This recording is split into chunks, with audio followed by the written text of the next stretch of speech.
Most mobile task forces aren't connected in any way, and oftentimes aren't even aware of each other's existence.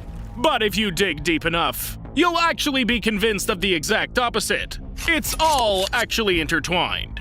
Particularly inaccessible to others are members of the Red Right Hand, or Alpha 1. They obey O5 Council exclusively, and are only deployed on rare occasions to work with top-secret objects, such as SCP-5008. The latter is a machine capable of shielding subjects, capable of thought from various concepts, emotions, and instincts. Alpha 1 ensures information about this object does not leave the walls of the Foundation. In such a case, the soldiers would control the information leak via physical elimination of its carriers.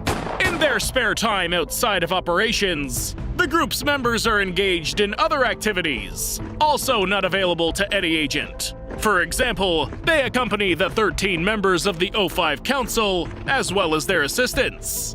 Therefore, the selection process for the Red Right Hand is carried out very carefully, and the slightest failure is punishable by death.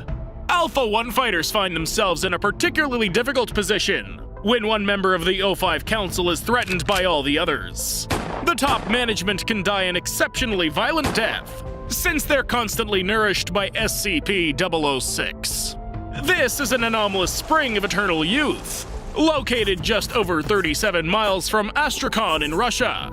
But despite this, Council members can be condemned to death due to violations of various rules. In particular, the rules regarding keeping anomalous objects.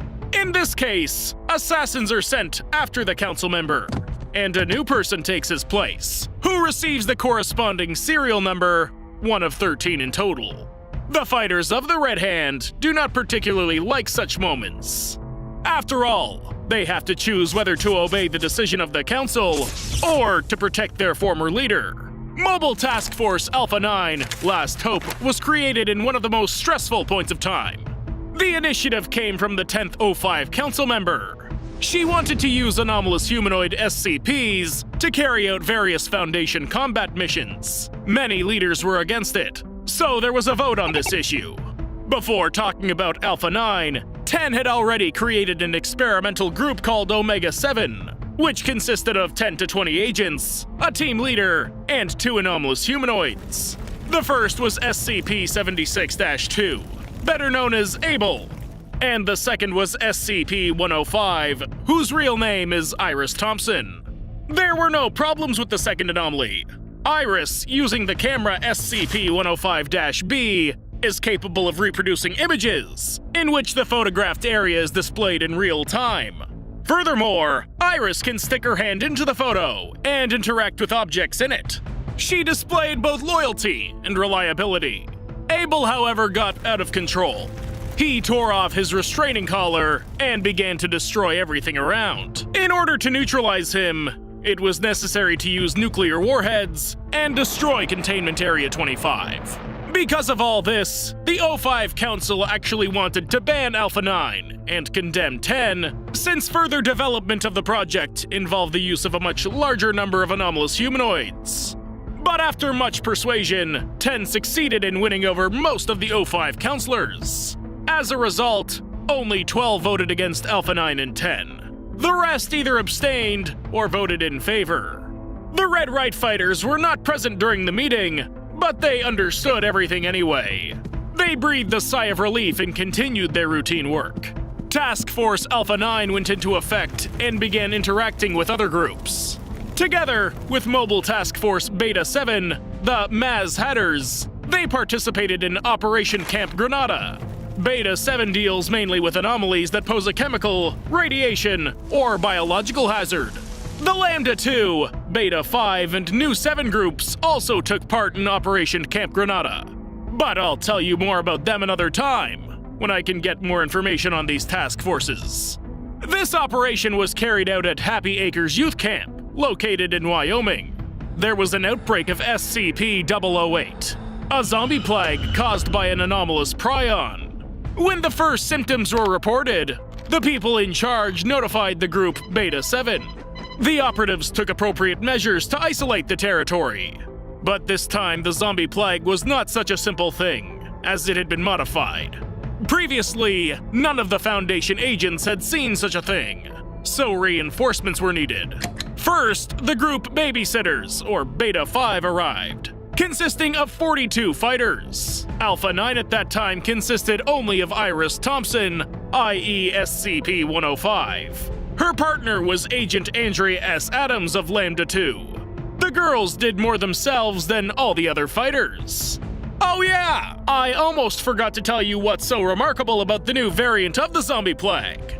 Usually, those infected with SCP-008 are slow, clumsy, and unable to perform complex movements, and infection occurs through bodily fluids, entering exposed mucous membranes. However, those infected with SCP-008-E may have dragged their victims out of their tourist tents and devoured them somewhere in a secluded area.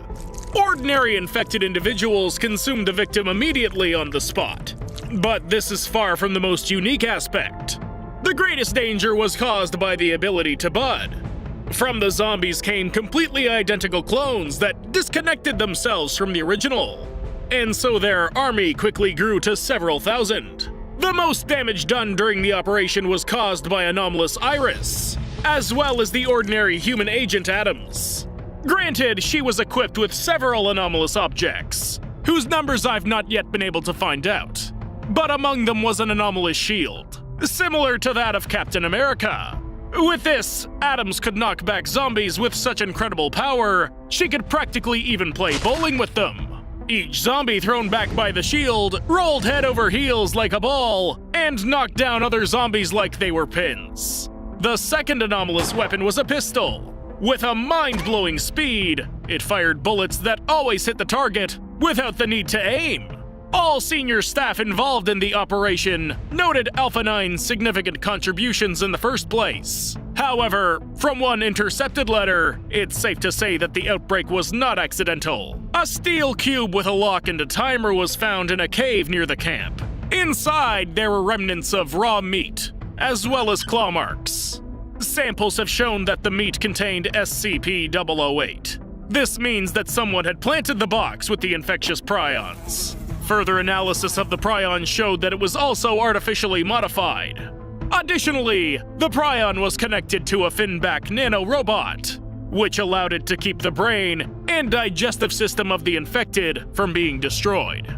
The usual infected individuals eat their victims in vain since their gastrointestinal tract is destroyed and unable to digest food. But in carriers of SCP-008-E, new clones are born from the incoming biomaterial, which subsequently bud off of them. Initially, the Foundation employees thought it was the work of the Chaos Insurgency or the Global Occult Coalition, but they do not possess the proper motivation or skill. Most likely, this is the work of the Foundation itself. The fact is that just at this point in time, the hearing regarding Alpha 9 and 10 was taking place. To prove Alpha 9's combat capability, 10, or other members of the O5 Council, deliberately created SCP-008-E and triggered a massive outbreak.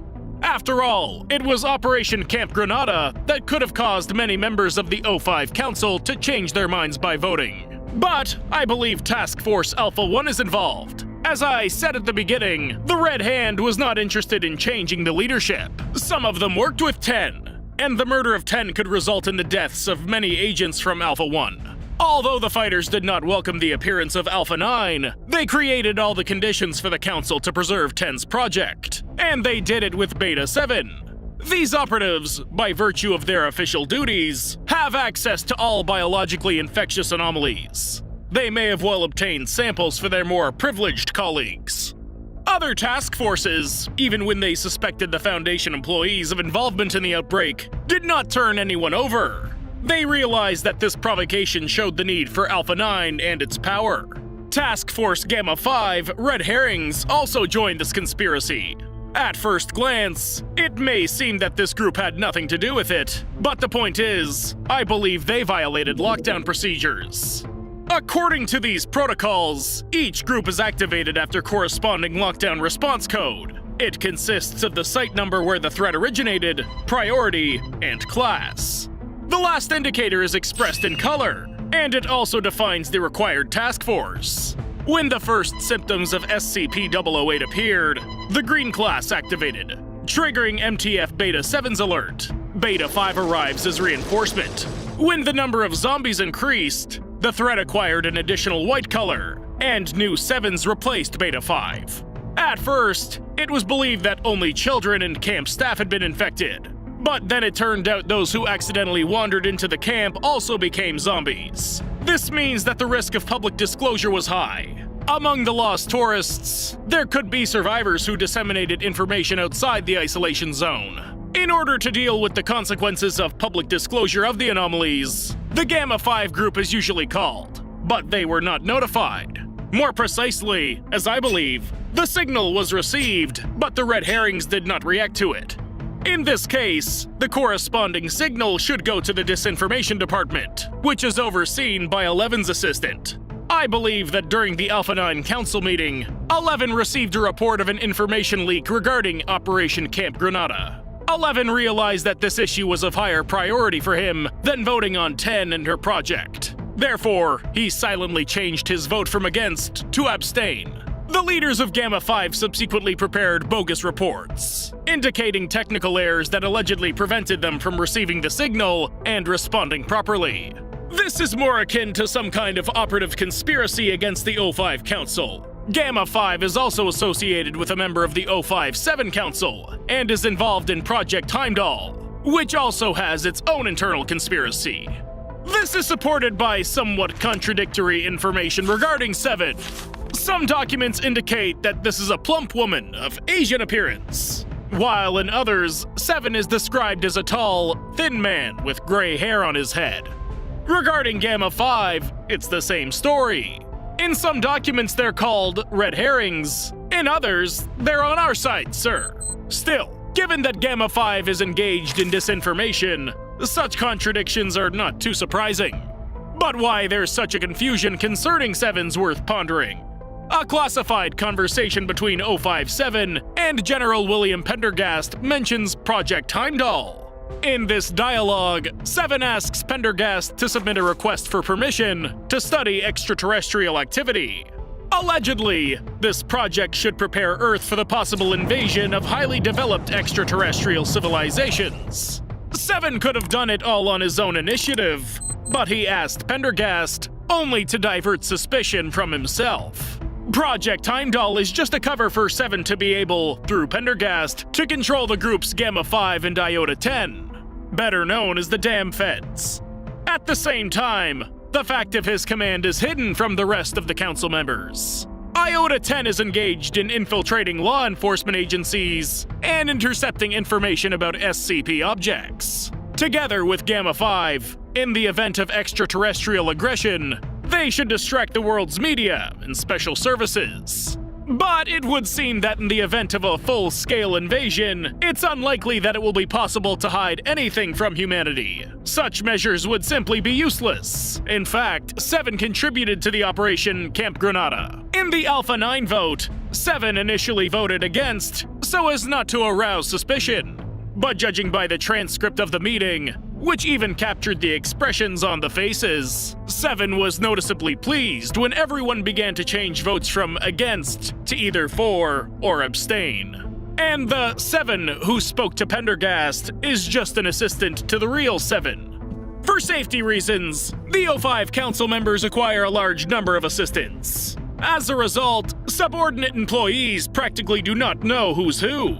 Although it's possible that it was simply one of the past 7s, because all the dates in the documents have been deleted. Or 7 has the ability to change her body. This ability was observed among the former 7s.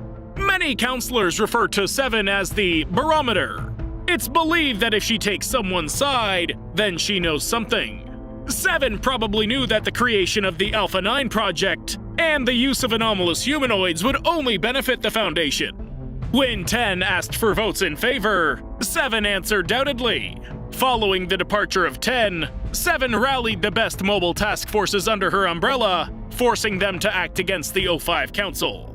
The role of Iota-10 in this conspiracy is not yet completely unknown. Perhaps they were just there to divert attention, but I've just begun to unravel this mess. And if you'd like to learn more about the Foundation's mobile task forces, let me know in the comments.